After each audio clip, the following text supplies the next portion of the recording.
Bien, vamos a ver la parte de enfermedades del sistema articular.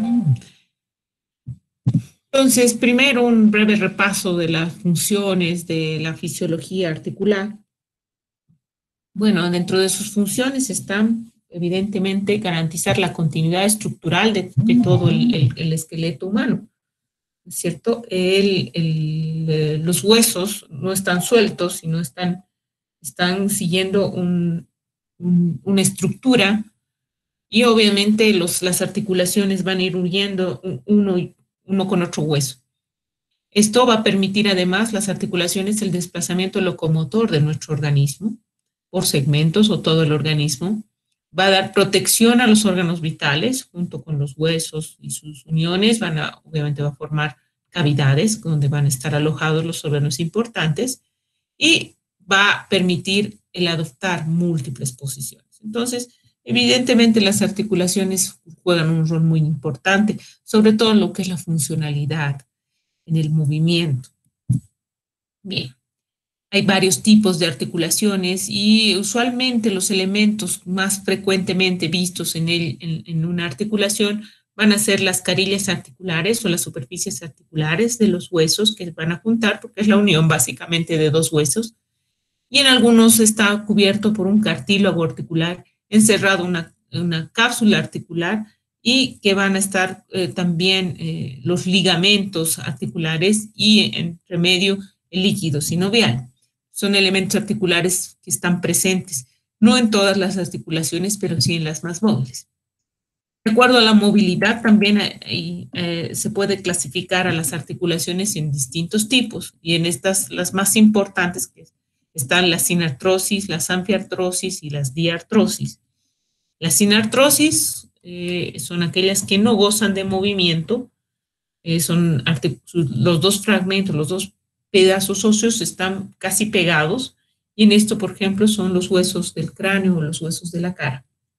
Las anfiartrosis tienen un ligero grado de movimiento y en estas articulaciones hay un cartílago articular entre las dos carillas. Este es el caso de las articulaciones de la sínfisis del pubis y las de los huesos coxales. Y las diartrosis son aquellas que van a tener libre movimiento y que van a permitir efectuar movimientos bastante amplios. En estas son las articulaciones de la cadera, del hombro, de la rodilla, del húmero, que son móviles. Y estas son las articulaciones más completas. Nosotros, respecto a patologías articulares, básicamente las que más se reconocen son las de las articulaciones diartrósicas. Las otras articulaciones prácticamente no tienen, al no ser móviles, no tienen una gran afección y no se van a tratar como tal acá. ¿Ya? Las diartrosis son las articulaciones móviles, también llamadas sinoviales. Tienen como característica importante que estas son articulaciones en las que va a haber una cavidad articular, un espacio entre ambos, que va a estar cubierto por un líquido sinovial que tiene la labor de lubricar estas carillas articulares que van a estar cubiertas por cartílago articular. Además va a tener una irrigación propia, va a tener una inervación propia, ¿ya? Y esta cavidad articular está revestida por una membrana, que es la membrana sinovial, y va a estar encerrada esta articulación en una cápsula articular. Entonces, esos son los elementos más importantes de las diartrosis. Los volvemos a repasar, pues básicamente va a haber dos superficies articulares, dos carillas, que usualmente son lisas y dependerá la articulación de donde vengan, va a tener distintas formas. Ambas superficies están cubiertas por un cartílago articular que recubre y protege estas superficies articulares y evita que haya un desgaste. Además, en su interior van a haber una serie de elementos ligamentosos, los ligamentos, y de los cuales parten músculos que le van a dar firmeza a las superficies articulares y son de tejido fibroso, rodean usualmente la articulación. A su vez, la articulación está encerrada en lo que se llama una cápsula articular, ya la habíamos visto, una cápsula articular, y esta cápsula articular está recubierta por una membrana sinovial, ¿ya? Y esta membrana sinovial es la que produce un líquido, que es el líquido sinovial, y que es el que da lubricación a las carillas articulares. Entonces, esos elementos están presentes en todas las diartrosis, y hay que decir que también en algunas van a haber algunos elementos fibrosos, como los meniscos en la rodilla, o algunos otros ligamentos en articulaciones especiales. Pero básicamente estos elementos están presentes en todas. La cápsula articular, la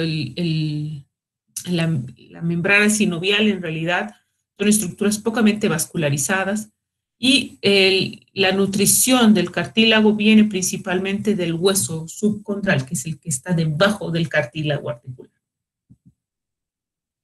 Cuando una persona manifiesta síntomas a nivel de la articulación, pues hay que evaluarlos de una manera muy integral. Los síntomas a nivel articular pueden ser muy variados y en realidad de distintos orígenes. No hay alguien que no haya sentido alguna vez un dolor en alguna articulación.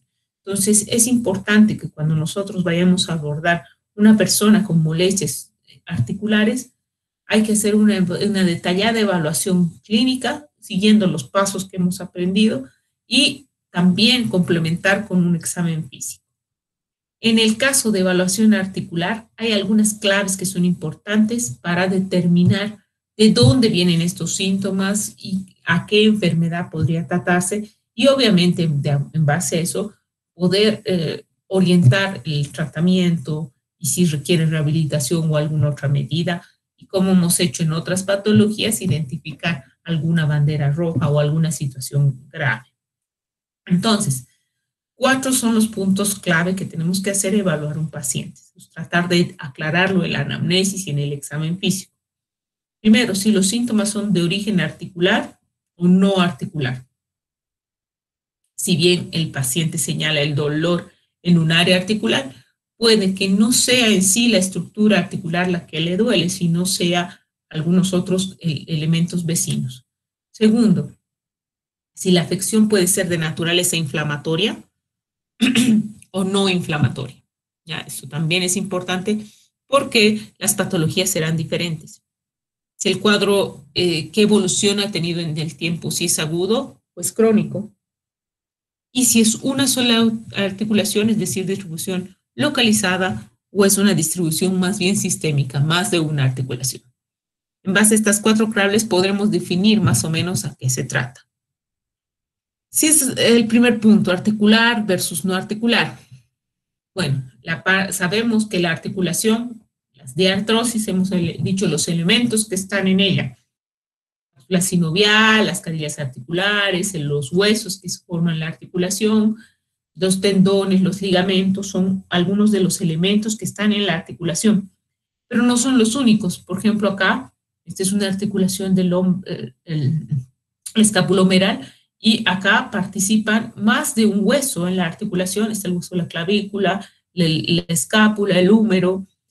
Tienen otros elementos ligamentosos, otros elementos nerviosos, estructuras vecinas, vecina, por ejemplo, la cavidad torácica, las costillas, la inserción de ciertos músculos, y todo eso corresponden a esta región, a la región del hombro. Por lo tanto, cuando una persona afirma que le duele el área articular, no necesariamente puede ser la articulación en sí la que le produce el dolor, sino todas las estructuras vecinas. ¿Cómo darse cuenta? Pues primero, en los dolores articulares usualmente están muy relacionados con el movimiento de la articulación, y va a ser despertado, va a ser producido por movimientos específicos que hace la articulación. Segundo, los elementos inflamatorios pueden estar presentes en la articulación, lo cual nos ayuda a definir también como un cuadro articular. La presencia de compromiso de otros sistemas, ¿ya? Por ejemplo, si este paciente tuviera tos o tuviera un dolor irradiado, hace pensar que no es articular, sino más bien de compromiso de otras partes, de otro sistema, de otra afección de otro tejido.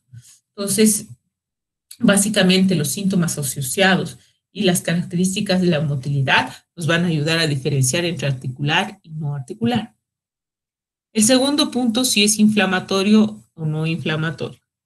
Esto claramente se va a definir por las características de inflamación, los síntomas de inflamación que pueden estar presentes en la articulación. Cuando hay una inflamación, generalmente esta es local y está asociada a compromiso articular. Entonces vamos a tener rubor, color, turgor, calor, de usualmente inicio agudo. ¿Ya? Los procesos inflamatorios tienen una evolución aguda, a diferencia de los procesos crónicos que van a tener una evaluación mucho más larga en el tiempo y que no van a estar acompañados de síntomas inflamatorios llamativos o visibles al examen físico. Dentro de las causas inflamatorias, además, hay que tomar en cuenta que no solamente van a tener afección de la articulación, a veces van a ir acompañados de otras enfermedades. Dentro de las causas que pueden producir inflamación está las causas infecciosas, como por ejemplo la tuberculosis, ¿sí? Que va a tener otros síntomas asociados. La gota o la artritis gotosa, que la vamos a ver más adelante. Causas inmunitarias, como la artritis reumatoidea, que sí produce una inflamación, pero es un proceso inflamatorio más crónico. Un proceso inflamatorio reactivo, como hemos visto, la fiebre reumática, que produce dolor articular. Y también están dentro de las causas inflamatorias idiopáticas, que no se sabe por qué. Y estas cada vez son las menores. Otras causas inflamatorias o de dolor articular localizado inflamatorio pueden ser las traumáticas, claramente hay un trauma. Y las que no siempre se asocian a inflamación están, por ejemplo, las degenerativas, ¿ya? En el que puede haber deformidad articular, puede haber dolor, pero no necesariamente signos inflamatorios, las neoplasias y otros síndromes dolorosos como la fibromialgia. Entonces, estos cuadros usualmente no van a acompañarse de un proceso inflamatorio claro, visible al examen físico. Otra característica que nos va a ayudar a diferenciar entre un proceso inflamatorio o no inflamatorio es el dolor. De hecho, es el síntoma por el que el paciente consulta. Y el dolor articular podemos distinguirlo en dos tipos, el dolor mecánico y el dolor inflamatorio. El dolor inflamatorio, evidentemente asociado a síntomas inflamatorios, procesos inflamatorios, va a ser un dolor continuo. Ya no es un dolor que si no está todo el tiempo, va a estar incluso a veces cuando el paciente está en reposo o nocturno, va a haber una rigidez acompañante, pues el paciente no quiere mover por el dolor y por supuesto va a haber signos inflamatorios. En cambio, el dolor mecánico producido por otro tipo de aspectos como degeneración, la presencia de sobre todo procesos degenerativos o dolores de otra naturaleza, va a ser un dolor más bien discontinuo que va a aparecer al movimiento. Puede haber rigidez en reposo, pero dura menos de 30 minutos y usualmente no hay signos inflamatorios acompañantes. Entonces, el dolor articular, pues nos va a ayudar también a definir entre un inflamatorio o otra causa mecánica como que vendría a ser un dolor más de origen degenerativo. El otro punto es la evolución en el tiempo, si son agudos, crónicos. En realidad, las patologías articulares pueden tener una evolución distinta en el tiempo. Podemos tener cuadros crónicos agudos, pero también podemos tener cuadros intermitentes, aditivos o migratorios. ¿A qué se refiere esto? Crónicos cuando el dolor, las molestias articulares ya se prolongan en el tiempo, más allá de 6 semanas. Ya entre estos están los cuadros de artrosis y la artritis reumatoide principalmente, que corresponden al proceso, a la artrosis, al proceso degenerativo. Los procesos agudos son aquellos que tienen una evolución rápida, inicia, y un proceso de curación y un fin, y que obviamente dura alrededor de 6 semanas, entre esos el más importante, la artritis séptica. Los cuadros migratorios son aquellos que se producen como su nombre dice, va migrando. Inicia en una articulación, después avanza a la otra. Inicia, por ejemplo, en las articulaciones metacarpofalángicas, avanza a las articulaciones de la muñeca y al hombro. Entonces, va migrando, ya va migrando, distintas orientaciones, pero va migrando. Esto es muy típico en la fiebre reumática y el lupus eritematoso sistémico, que son enfermedades reumatoideas. El patrón intermitente es aquel que se presenta, puede ser la misma articulación o articulaciones diferentes, pero que hay periodos libres de síntomas. O sea, el paciente está asintomático por tiempo prolongado, meses, y aparece el cuadro agudo que dura un tiempo. A medida que pasan y se van recurriendo los casos, pueden incluso sumarse y ser casi continuos.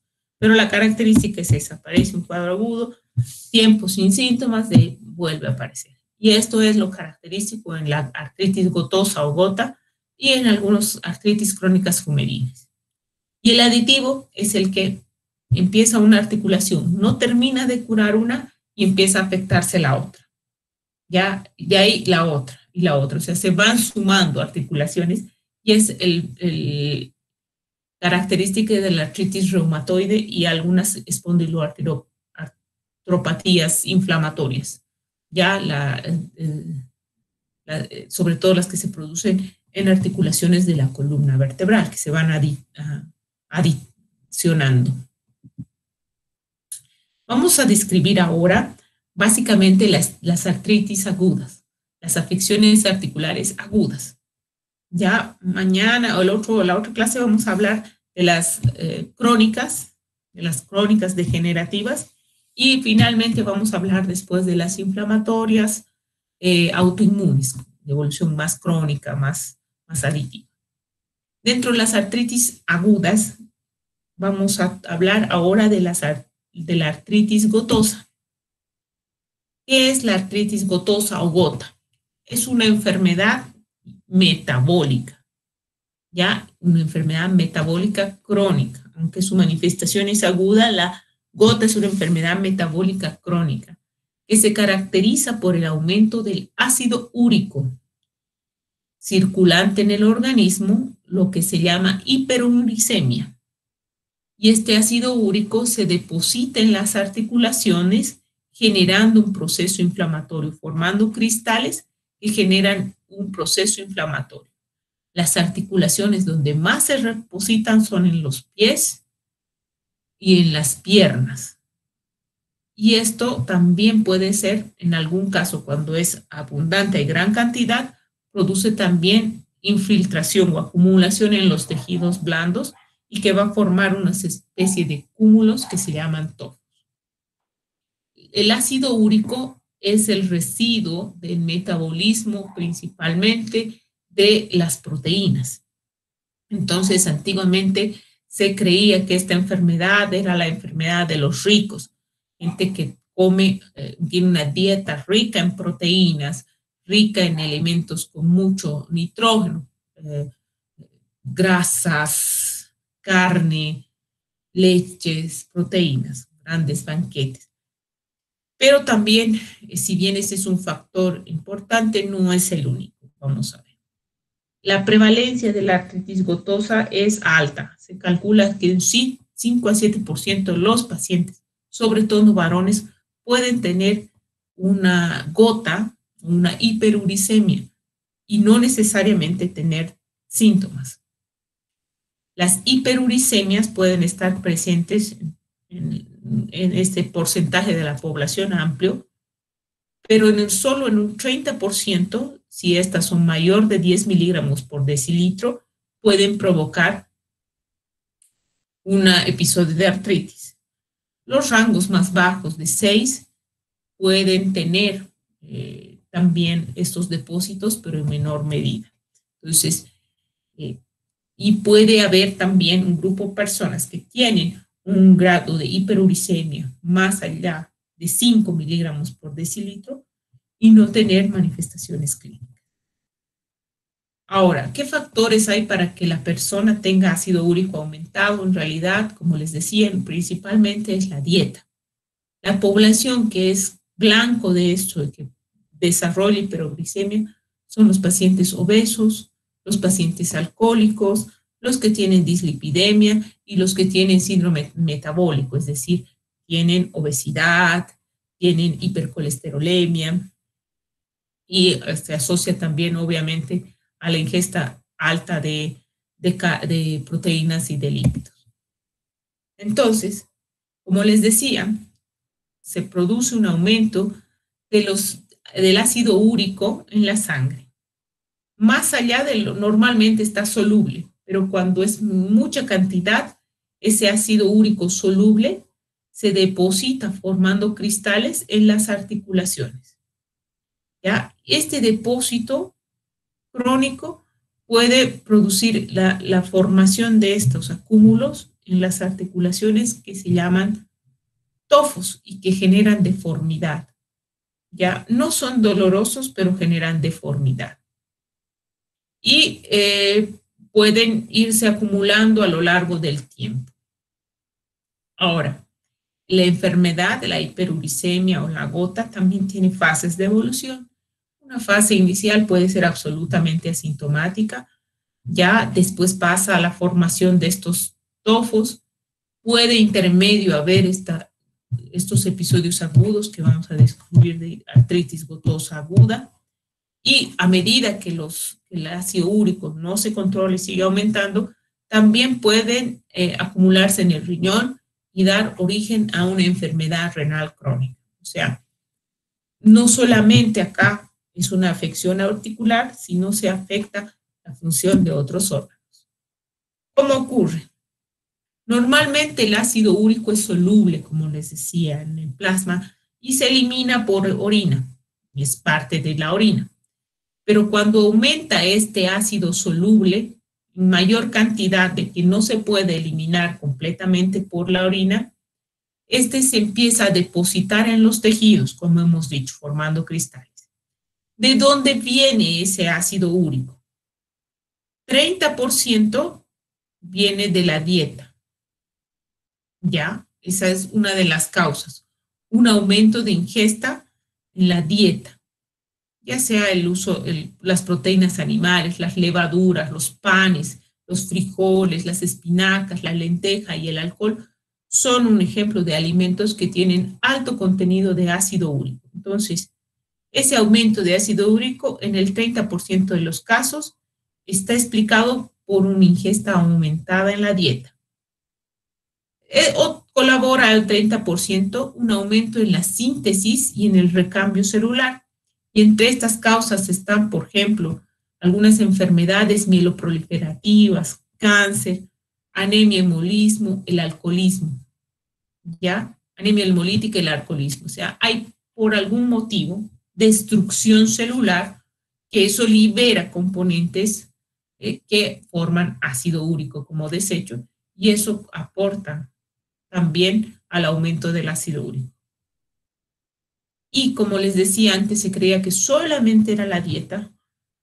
Ahora se ve que no. Un 70% de las causas asociadas al aumento del ácido úrico estable, soluble, es la disminución de la excreción renal. Se disminuye la eliminación renal de este ácido úrico, por lo tanto aumenta el ácido úrico en la sangre y ese hace que se deposite. En este grupo están, por ejemplo, la insuficiencia renal, el uso de algunas drogas, la acidosis láctica, la deshidratación, la intoxicación por plomo. Son algunos ejemplos de las que pueden estar asociadas a aumentos del ácido úrico. El mecanismo más importante es, como les decía, el aumento del ácido úrico.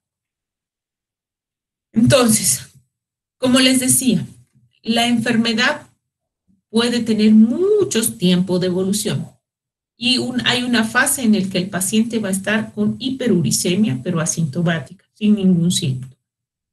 Puede hacer episodios de artritis gotosa, ¿ya? Única, un episodio, o a veces venir cada vez. Vamos a explicar esos episodios de artritis gotosa aguda.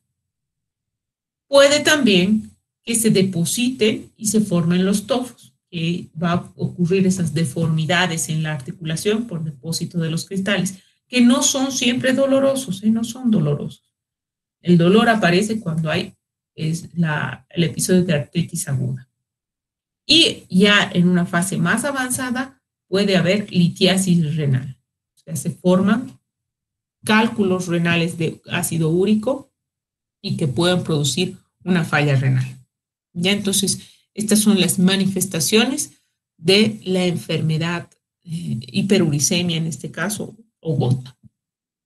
Ahora, en el caso de la artritis gotosa aguda, la descripción clásica de esto es que en la mitad de los casos, el 50% más, va a empezar en la articulación metatarsofanlángica del dedo gordo del pie, que va a ocasionar un proceso inflamatorio doloroso, ya, y aislado.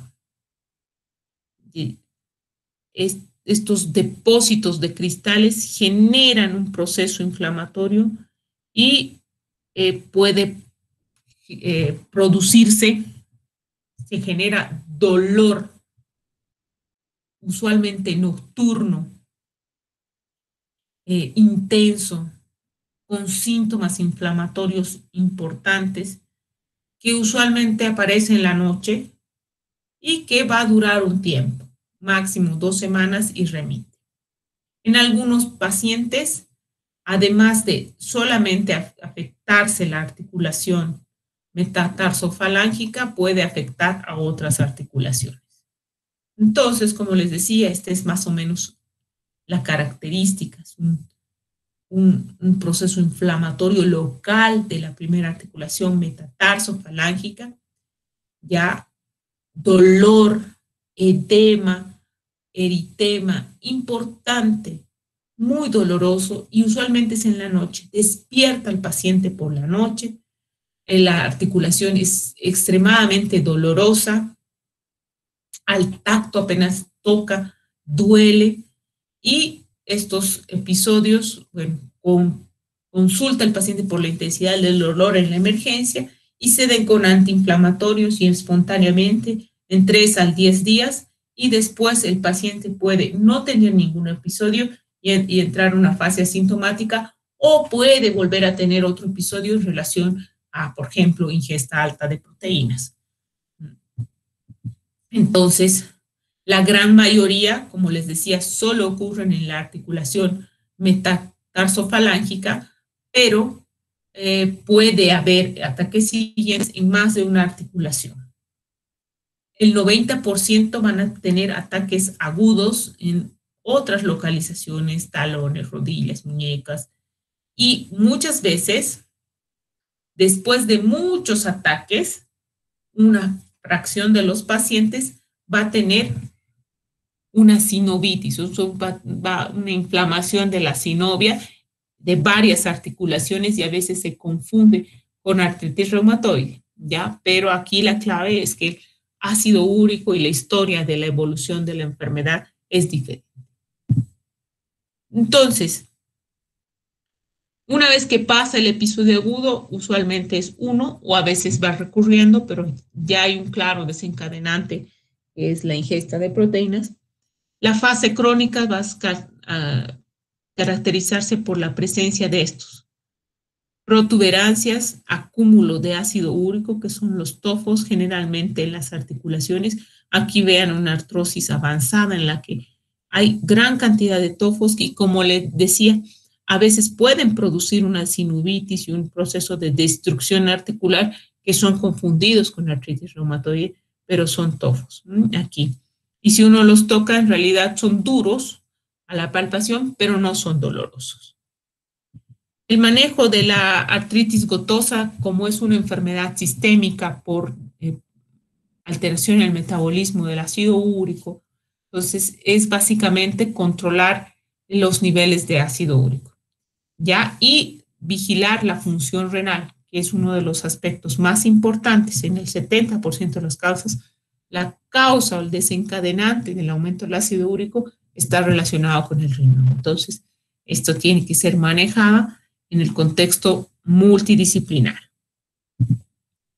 La otra artritis aguda inflamatoria es la artritis séptica. Es un proceso inflamatorio agudo de la articulación, cualquiera, producida por la invasión de gérmenes o de microorganismos biógenos, bacterias usualmente.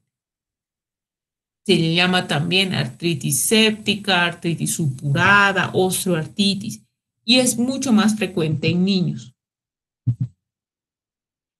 Sin embargo, se va a presentar en cualquier grupo de edad. Es más frecuente en niños y en adultos mayores. ¿Por qué? Porque son las edades extremas en que están más expuestos a infecciones, las defensas son más bajas, ¿ya? Y en inmunodeprimidos. El germen más frecuentemente que produce estas artritis, es el Staphylococcus aureus. Este germen usualmente es aprófito de la piel. Entonces, por cualquier situación, a veces hay una solución de continuidad en la piel, una pequeña herida, incluso la picadura de un insecto, genera que ingrese la bacteria, el estafilococo, a la piel y colonice, se multiplique en la articulación, que es como con la cápsula y todo eso, como un sistema aislado, donde llega menos irrigación, donde llega menos inmunoglobulinas y pueden colonizarse más fácilmente por los gérmenes. Las articulaciones pueden ser afectadas cualquiera, pero la más frecuente es la rodilla, seguida del hombro y la cadera. Y la rodilla principalmente por la posibilidad de lesiones, con lesiones pequeñas, heridas, y que hacen que después las bacterias ingresen, atraviesen la piel y lleguen. Obviamente cuentan ahí factores del huésped y de la bacteria. Entonces, ¿cómo ocurre esto? Ya sea por continuidad, ya sea por vía hemática, la bacteria llega a la articulación. Y lo que ocurre es una infección de la sinovia, de la membrana sinovial. Es lo primero que coloniza la bacteria y se infecta. La colonización de la sinovial por la bacteria va a generar una gran reacción inflamatoria.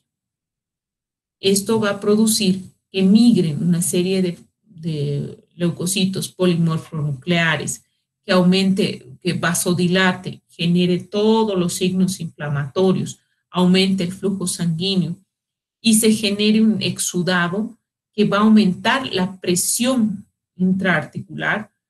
Esto va a comprometer el flujo sanguíneo articular porque la articulación se llena de exudado, aumenta su presión y va a generar una falla en el flujo sanguíneo articular, y esto va a generar que el cartílago, que tiene una baja nutrición, no tiene vasos, sino recibe del hueso y algo de la sinovia, pues no reciba adecuada nutrición y se dañe, y por el mismo proceso inflamatorio.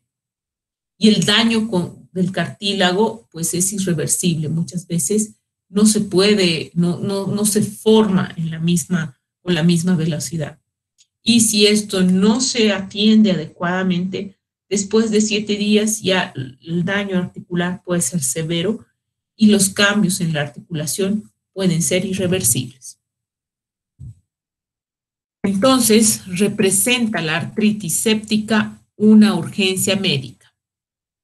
En 7 días, si dejamos esto pasar, ya hemos dicho que 7 días es el tiempo, la articulación pues ya está con cambios irreversibles. Por lo tanto, debería rápidamente diagnosticarse, ya en menos de 48 horas, iniciar un tratamiento. Por lo tanto, en cualquier paciente que tenga monoartritis, es decir, dolor, edema en una articulación con aumento de la temperatura y con impotencia funcional, un poco de rigidez, más fiebre, hay que pensar en una artritis séptica. Se debe hacer un análisis de líquido sinovial y si tiene características inflamatorias, 50 leucocitos aumentados, principalmente polimorfonucleares, el diagnóstico está hecho y hay que establecer un tratamiento pronto. Las artritis sépticas sin tratamiento además de destruir la articulación, pueden generar un proceso infeccioso sistémico, es decir, en el cuerpo, y generar hasta un 10% de mortalidad. Entonces, es importante rápidamente sospechar y tratar. Entonces, ¿cuáles son los síntomas? Puede ser el primer síntoma, la impotencia funcional. El paciente siente dolor e impotencia funcional. Me duele y deja de mover por el dolor. El dolor por el proceso inflamatorio es un dolor intenso y va a aparecer signos inflamatorios. Edema, eritema, calor, dolor en la articulación. Además, va a haber síntomas sistémicos, fiebre, malestar general, los exámenes de sangre, el hemograma va a estar alterado, va a haber una infección acompañante. Entonces, ¿cómo hacemos el diagnóstico? Como les decía, una artritis séptica es una urgencia médica. Entonces, apenas yo sospeche, tengo que confirmar prontamente y tiene que hacerse rápidamente un tratamiento. Entonces, la clínica es lo que más me va a ayudar. Manifestaciones de infección y manifestaciones locales de compromiso articular. El paciente tiene que ir al hospital, tiene que ser hospitalizado y tiene que hacerse estudios. Los laboratorios, hay que hacer exámenes de sangre, hemogramas, hemocultivos, usualmente van a traducir infección grave. Se puede hacer estudios por imágenes, ver la radiografía simple de la articulación, si no hay nada, si no hay ningún. Generalmente lo que se va a ver es las partes blandas aumentadas de volumen, ecografía para ver si hay detritus y el paso que en la mayor parte de los casos define la conducta es la artrocentesis, que significa una extracción de líquido sinovial por punción y que se hace estudio y cultivo de ese líquido que nos va a dar el diagnóstico. Antiguamente las artritis sépticas eran mucho más frecuentes, ahora han ido disminuyendo algo en frecuencia y eso se debe principalmente a que antes había otros factores nutricionales que hacían que el paciente esté más inmunodeprimido y más propenso a estos cuadros. En la actualidad son menos frecuentes, pero siguen habiendo. Una vez hecha la artrocentesis, se inicia tratamiento con antibióticos de amplio espectro vía endovenosa y en algunos casos, si es el exudado es abundante, se debe hacer un tratamiento también quirúrgico, de retirar, de limpiar el material. Bien, esas son las artritis agudas